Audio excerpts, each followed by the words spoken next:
A meternos en nuestro tema. Si ustedes recuerdan la clase pasada, vamos a hacer un pequeñísimo recuerdo porque hay gente que no vino la clase pasada y estudiamos Parashat Shemini y dijimos que la palabra Shemini significa 8 y la Parashá, la sección de la Torah que habla sobre todo el concepto del 8 que hemos dicho acá, que el 7 significa una cosa, el 8 significa otra cosa, tienen dos temas, la Parashá Shemini, muy importantes. Uno es la inauguración del Bet HaMikdash, la inauguración del Mishkan, del tabernáculo, y todo lo que representó ese momento especial, que ahorita vamos a retomar un poco ese tema. Y la siguiente parte de la Parashá habla de Kashrut, que son las leyes de alimentación dietéticas del pueblo de Israel. La realidad es que muchas veces uno encuentra una sección de la Torah, que es una totalidad, y ves temas que dices, ¿qué tiene que ver esto con esto? ¿Qué tiene que ver comer con la inauguración del tabernáculo? ¿Qué tiene que ver que murieron los hijos de Aarón en la inauguración del tabernáculo con este elemento de qué comer y qué no comer? Particularmente son temas que a simple vista, y si los entendemos de manera frívola o de manera superficial, decimos, no hay relación, o si está la relación no la conozco, pero lo que vamos a ver es que sí hay una relación, porque todo tiene una relación. Hemos tratado de explicar acá que en el judaísmo toda la información es relacionable. Parte de lo que es el pensamiento judío es la capacidad de relacionar todo el tipo de información. No queda nada suelto. La clase pasada hablamos de la muerte de estos dos jóvenes, adultos jóvenes, y dijimos que es una situación muy trágica porque estamos hablando de inauguración, quiere decir el momento donde la gente está poniendo todas sus esperanzas, todo su trabajo de mucho tiempo. La inauguración del Mishkan. Dijimos que el Mishkan viene de la palabra Shochen. La palabra Shochen significa, no es un lugar que yo hago, que quiero que Dios venga, no, es el lugar que Dios dijo que iba a estar presente. No es nada más una casa bonita, no nada más es un espacio habilitado para un templo o una cosa así. Era un lugar muy, muy particular donde la presencia divina llamada Shejinah, que viene todo de la misma palabra Shejinah, Shejinah es la parte de Dios que puede estar presente con nosotros. Quiere decir, todo el mundo puede sentirse conectado con Dios, pero este era un lugar en donde Dios iba a estar y se iba a sentir su presencia, no importa el nivel de la persona. Quiere decir, hay personas que somos conectadas, gente que no se conecta, gente que nunca se ha sentido conectado. Este era un lugar que era evidente sentir la presencia divina. Y Dios dijo cómo tenía que ser el lugar y Él explicó de qué materiales tenía que ser el lugar y cuánto tenía que medir y de qué era la puerta y de qué era la entrada y de qué era la cortina y de qué material era el arca.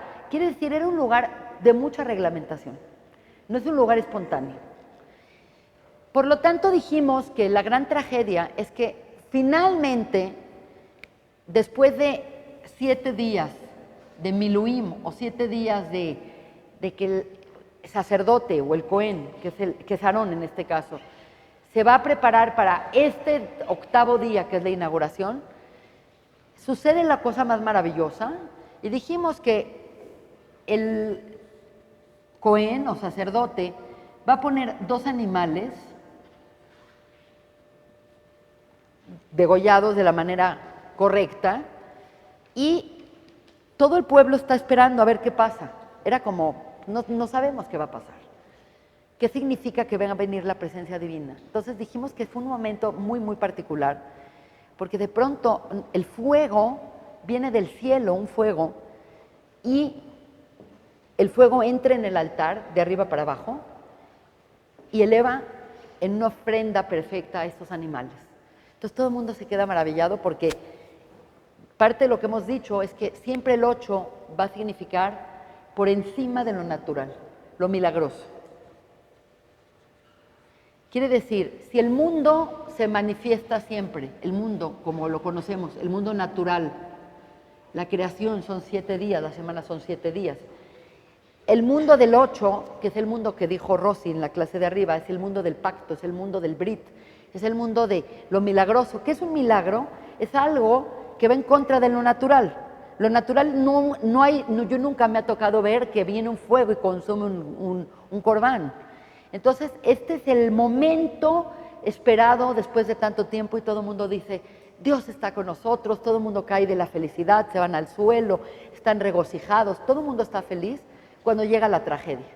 La gran tragedia es que los hijos de Aarón, Nadab y Abiú, 2 jóvenes guapísimos, prometedores, justos, gente buena, gente maravillosa, al ver esto se inflaman de pasión, lo cual se ve como algo muy positivo, ver un joven inflamado de pasión, y hacen algo que aparentemente nosotros, desde nuestro punto de vista, está bien. Van ellos con su corazón lleno de felicidad a ofrendar cada uno de ellos un incienso, y al ofrendarlo se acercan al Kodesh HaKodashim, llamado el lugar más santo, el Sanctum Sanctorum, y mueren. Entonces, ante esta escena, toda la clase pasada hablamos de las diferentes posibilidades. ¿Por qué fue tan drástico que estos 2 jóvenes, que ni tenían 30 años, murieran? Es muy doloroso para nosotros entender que esto suceda cuando la persona tiene buenas intenciones. Nosotros pensamos que las buenas intenciones van sobre todo y que el acercamiento a Dios y el amor a Dios lo puede con todo. Y acá lo que vemos es que no es así. La clase pasada explicamos diferentes versiones, que yo les hice ahorita un resumen y se las mandé a su WhatsApp.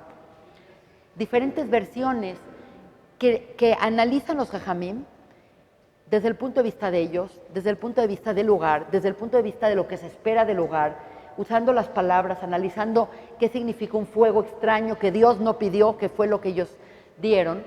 Y básicamente la clase pasada dijimos varias cosas y hoy vamos a complementarlas. Lo que dijimos la clase pasada, que es un tema muy delicado, y hay mucha gente que cuando escucha esto se saca de onda porque es realmente delicado, es que las palabras que usa la Torá es que ellos ofrecen un fuego extraño que Dios no pidió. Dios no pidió. Y la palabra que usan para fuego extraño es zará. En hebreo la palabra zará viene de abodá zará, que es idolatría. Ahora, tú dirías, bueno, a lo mejor no sabíamos que estos chicos eran idólatras, pero no eran idólatras. Aparentemente no eran idólatras, no eran gente que tenían otros ídolos, que tenían otros dioses. Entonces, esta oportunidad que tenemos de estudiar a Nadab y Abiú, a mi coche, es simplemente para tratar de definir mejor qué es idolatría. Porque la gente piensa que idolatría es algo tan sencillo como comprar un ídolo y servir al ídolo. Eso es idolatría, pero eso es evidente para todos. Pero acá, en pocas palabras, lo que estamos diciendo es que cuando se trata del servicio divino, y más dentro del tabernáculo, y más de la secta de Aarón, que digamos que son los servidores por naturaleza, el lugar para la espontaneidad no está correcto. Quiere decir, el lugar para la espontaneidad está perfecto en tu casa, en tu mesa, cuando cantas, cuando sirves, en el templo, cuando rezas, puede ser muy espontáneo. Pero aparentemente este es un lugar que no es el lugar apto para la espontaneidad.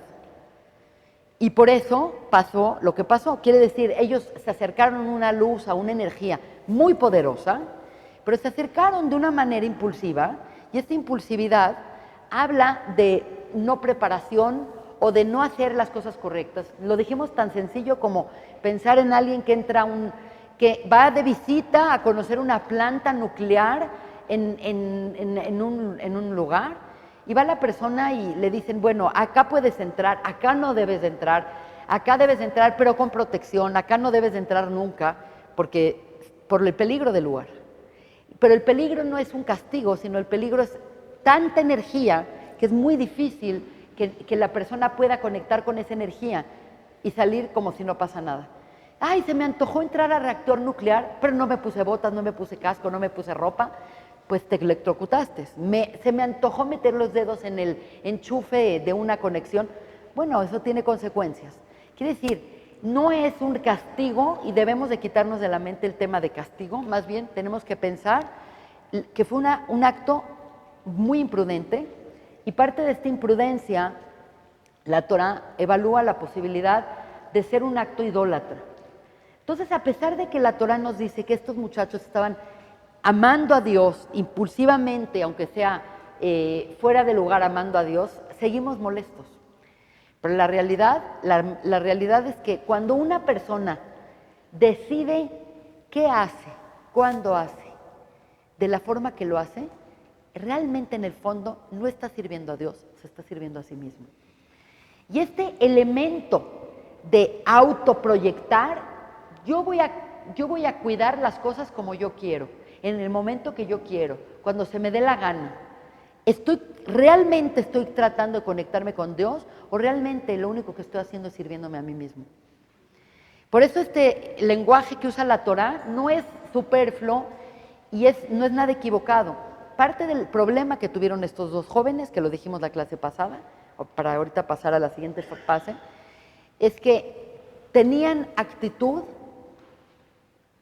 demasiado egocéntrica y narcisista.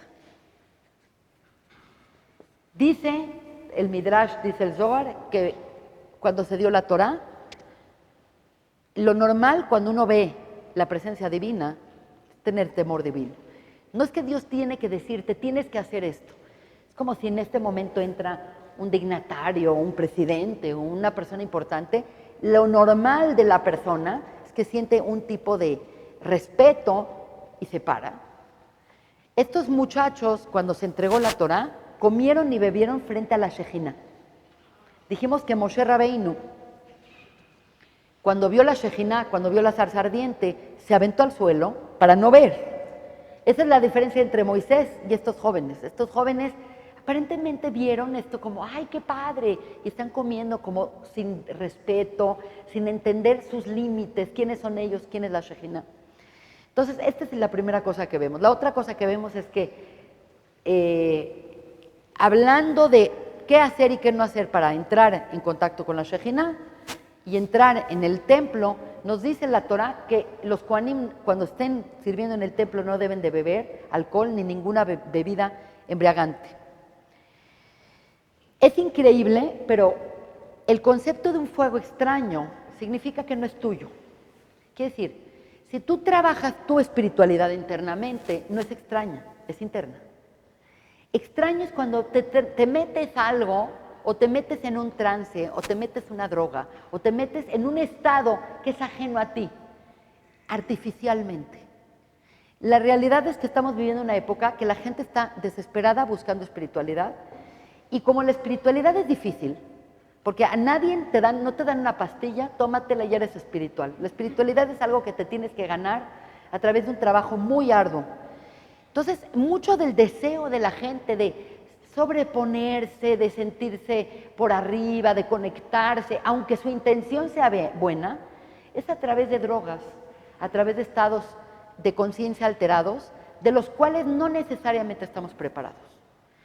Porque si yo me meto peyote y veo a todos ustedes volando y veo los colores padrísimos y las letras hebreas volando, no es algo que realmente viene de mí, simplemente es un estado alterado de conciencia artificial llamado un fuego extraño. Por lo tanto, aparentemente ya no están tan libres de no culpa, sino libres son inadecuados. Estos muchachos son inadecuados.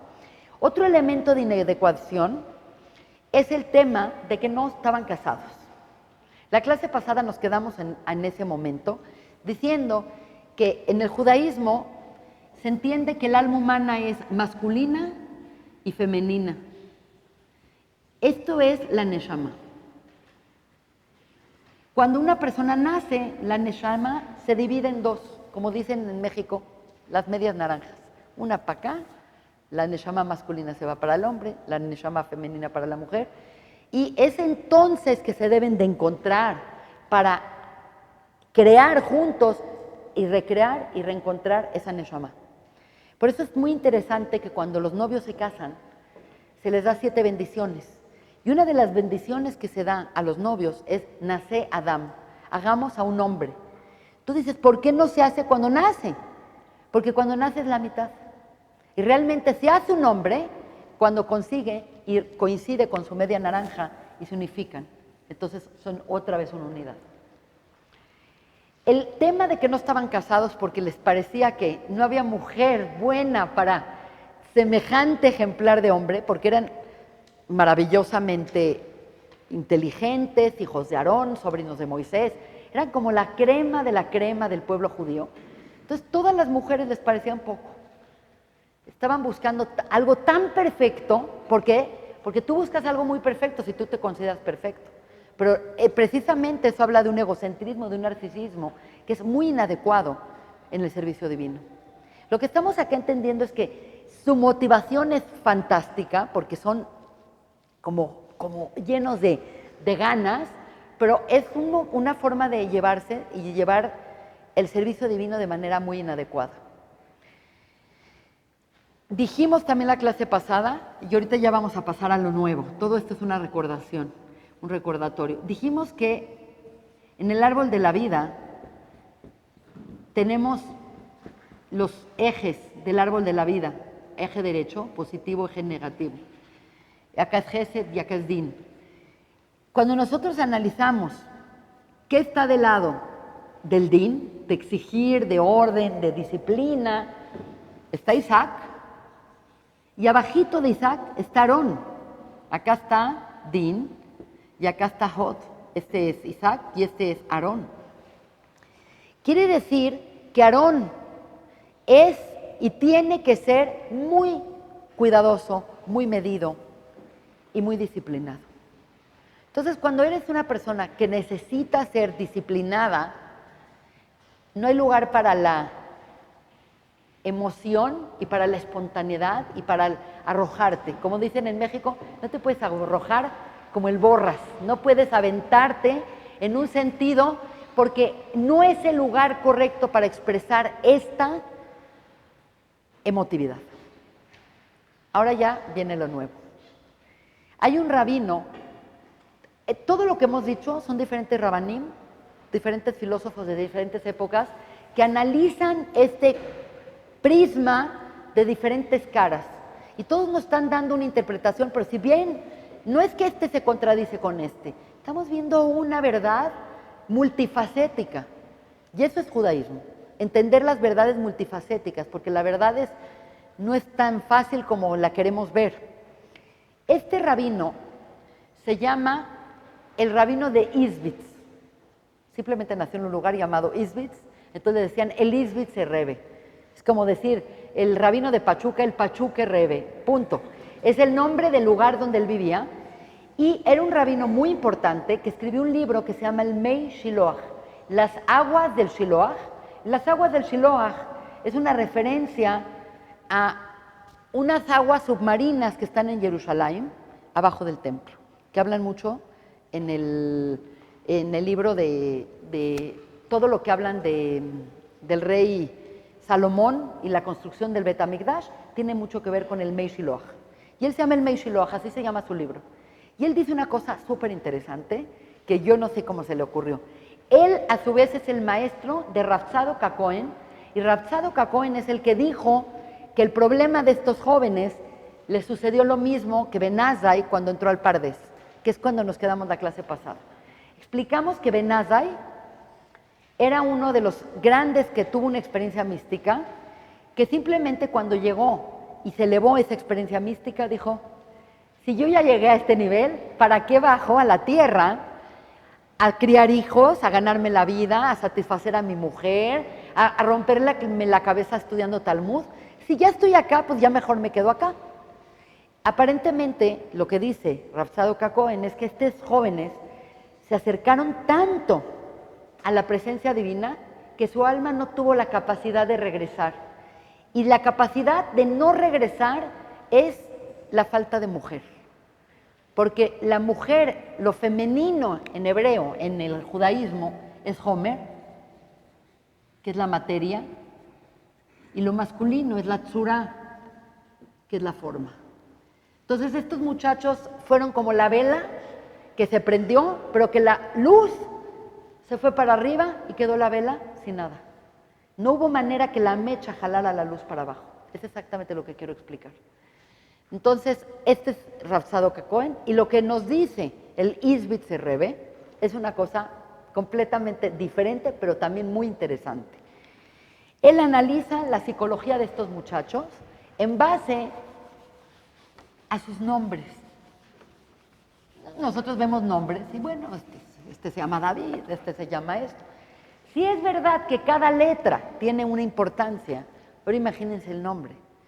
El nombre de la persona es la esencia de la persona. Hemos dicho que el Shem viene de Neshama. Lo que es nuestro nombre es el centro de nuestra alma. Y está el centro de nuestra alma, nuestro tikkun y nuestra huella de qué venimos a hacer al mundo. Estos dos jóvenes se llaman Nadav y Abiú.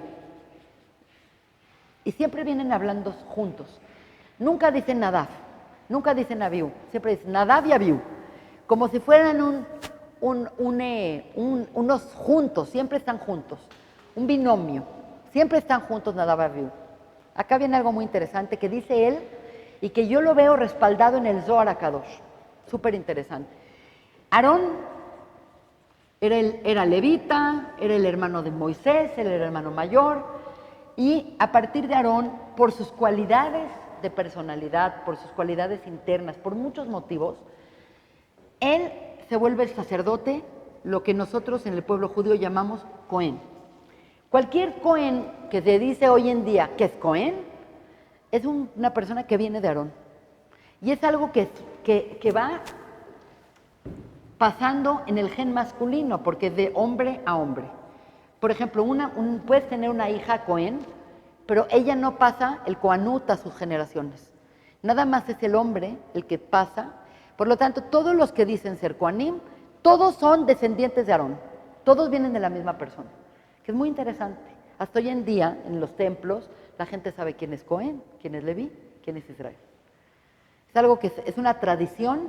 Hay gente que no sabe, pero normalmente la gente sí sabe y dice, yo soy Israel, este es Leví, este es Cohen. Obviamente, no es que sea una élite, pero sabemos que es una parte del pueblo de Israel, que todos vienen de Aarón. Acá viene la parte.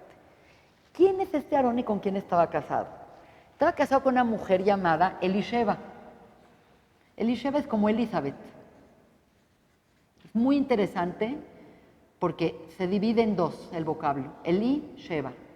Eli, para mí, 7. Es un tema muy, muy importante. ¿Y de dónde viene Elisheba? ¿De qué tribu viene Elisheba? Porque este viene de los levitas. ¿De dónde viene Elisheba? Se llama Elisheba Bat, hija de Aminadab.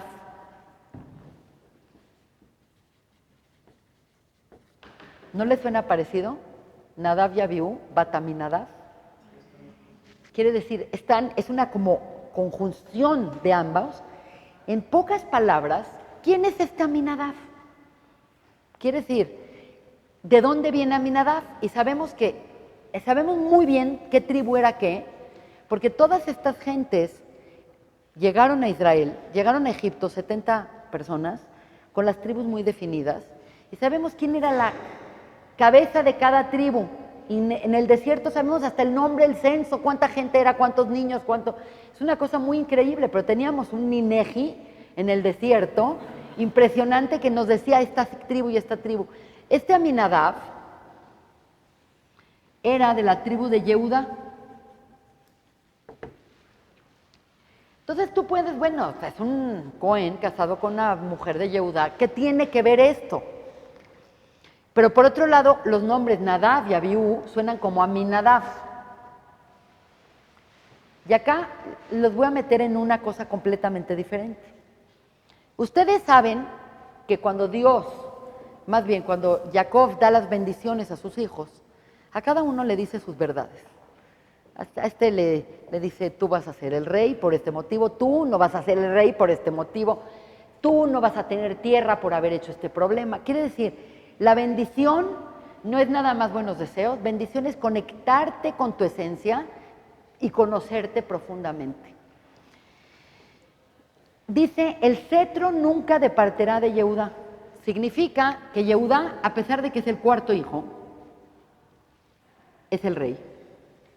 Y sabemos muy bien en la línea davídica que David Amelech y el Mesías vienen de Yehudá.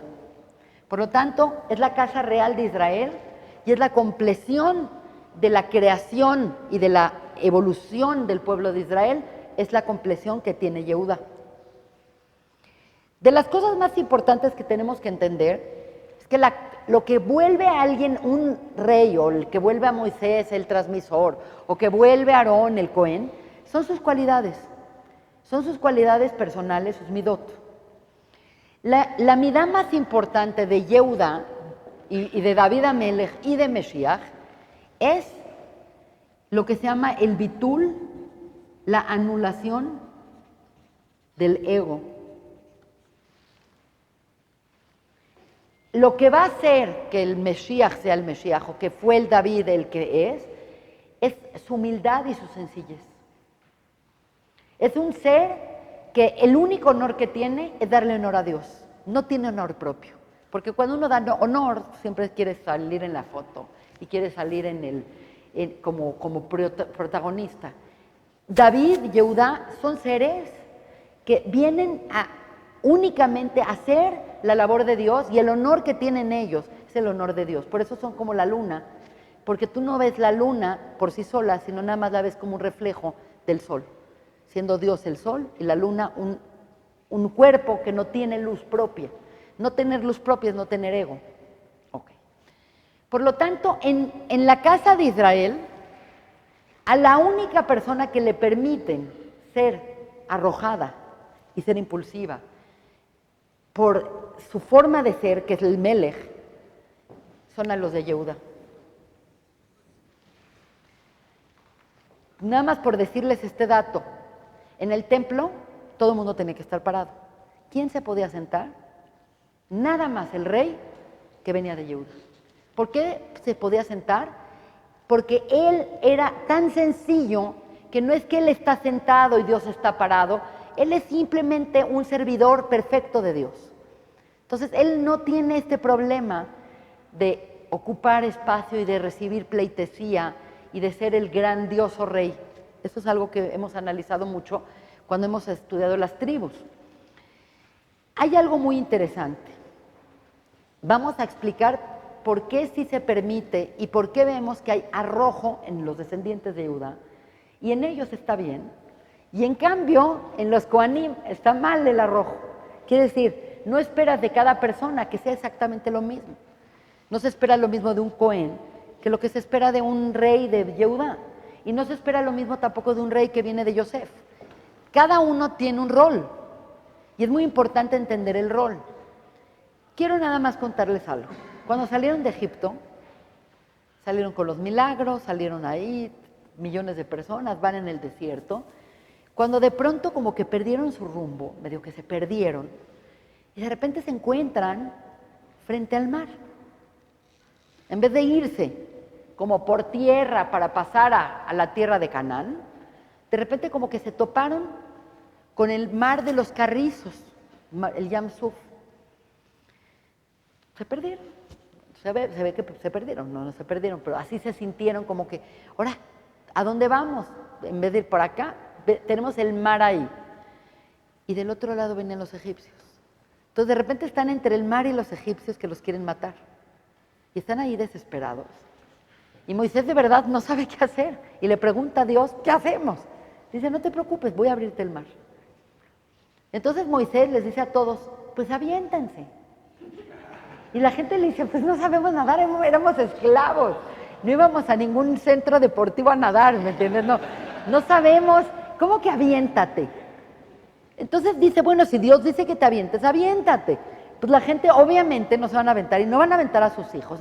Y además iban con cosas. Iban con sus cacharros, iban con sus animales, con la abuelita, el abuelo atrás, el enfermo acá, el bebito acá. ¿Qué? ¿Cómo que aviéntate?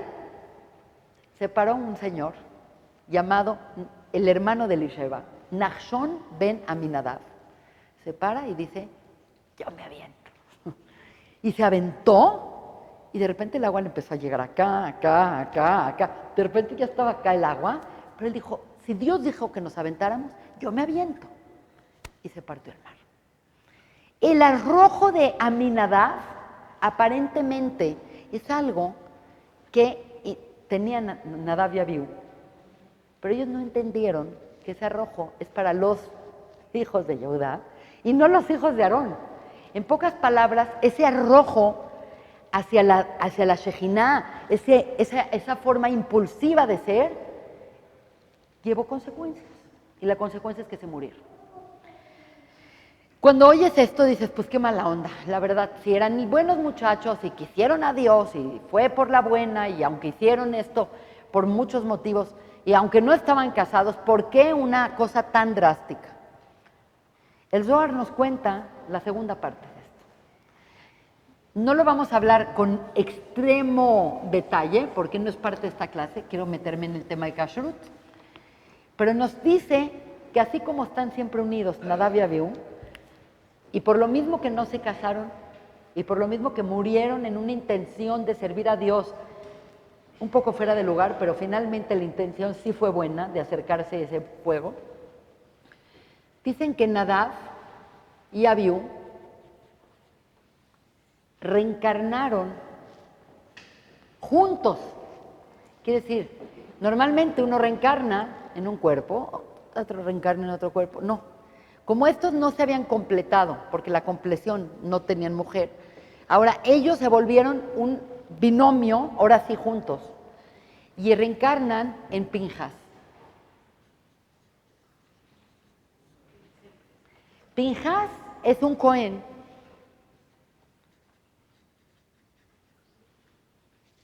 Es un nieto de Aarón, viene de otros hijos, porque Nadab y Abiú eran los grandes y había Eleazar y el otro era, ese es Pinjas. No, era Eleazar y, ahorita me acuerdo el nombre. ¿Quién de? Itamar, gracias.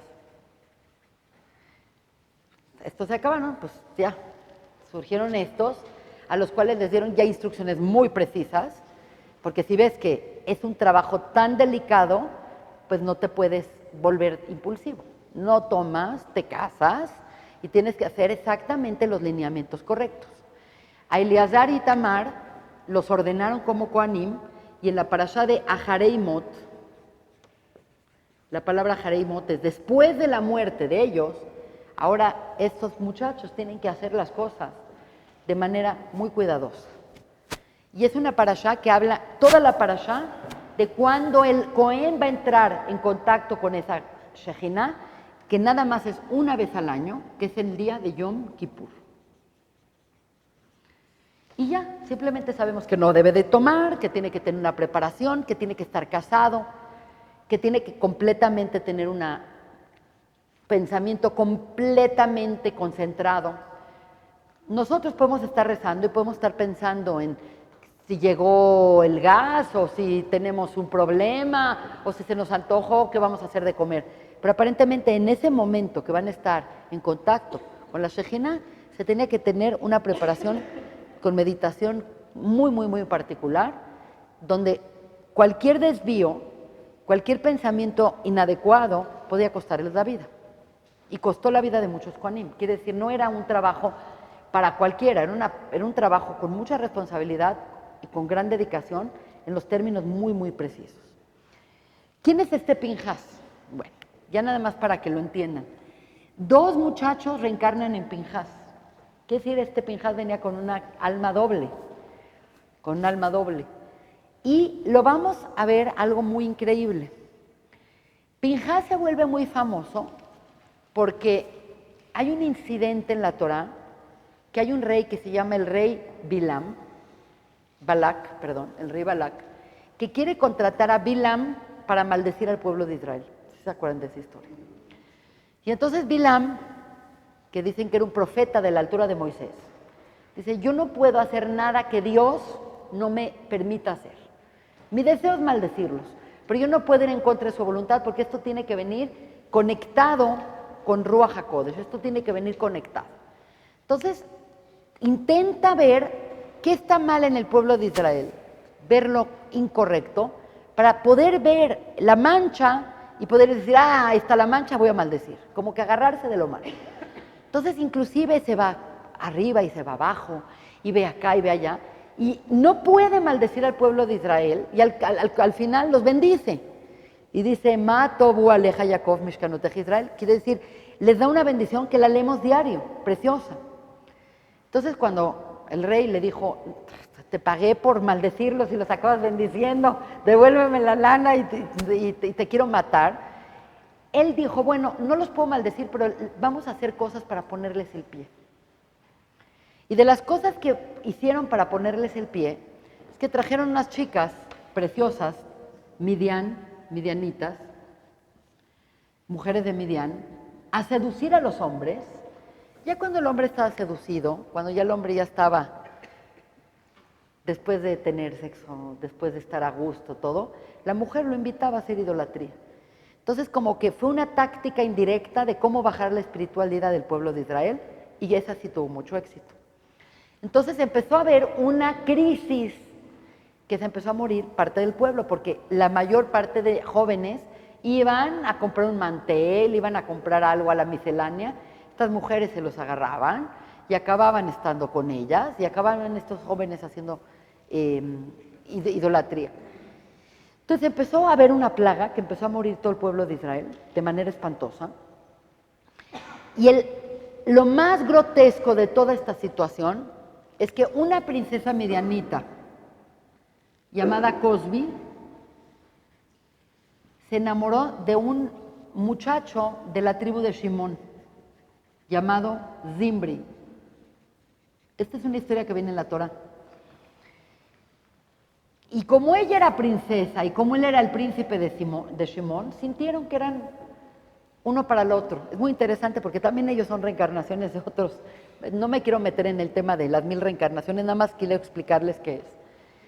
Pero aparentemente, este Shimón, Zimbri, era la reencarnación de Shem,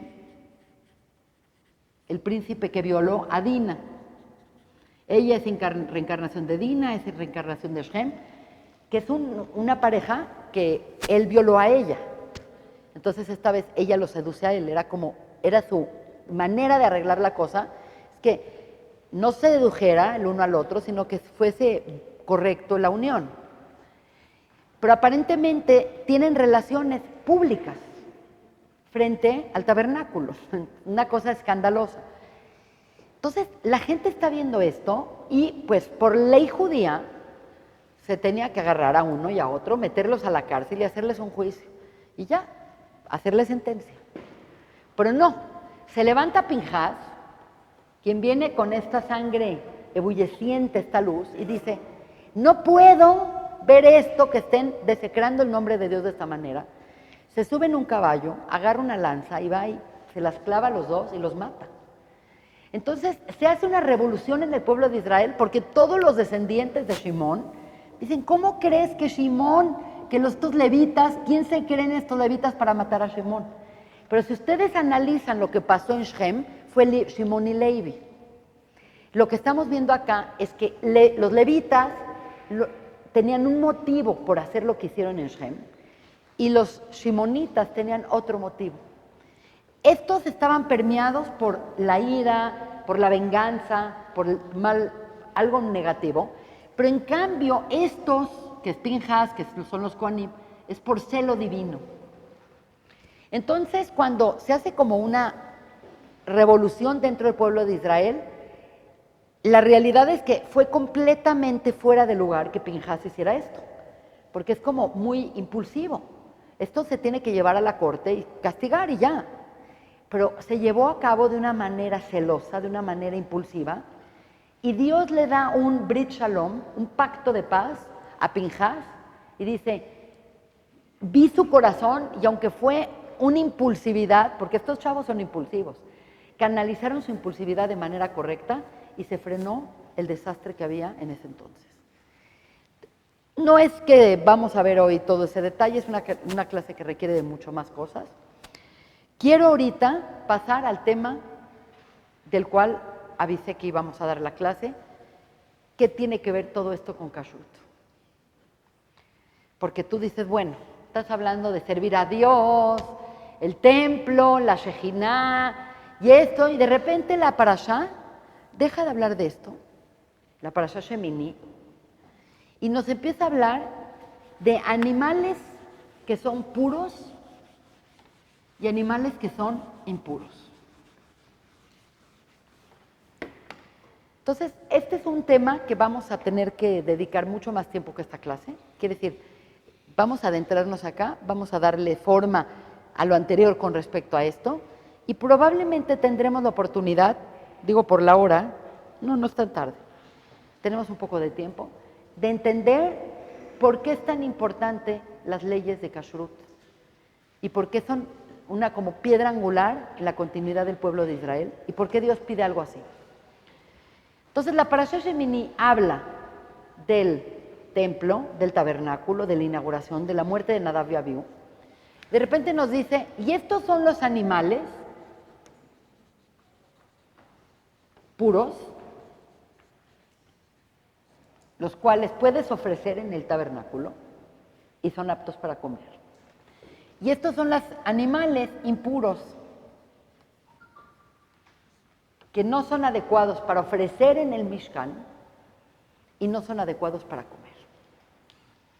Entonces, los términos muy importantes que quiero que se empiecen a familiarizar son los términos en hebreo de puro y impuro. Puro es taor, la palabra taor es puro, y impuro se dice tamé, impuro. Y de repente la Biblia se vuelve como un libro de biología impresionante, universal, en la cual nos dicen qué animales cuáles son las cualidades de los animales que se consideran puros. Entonces, todo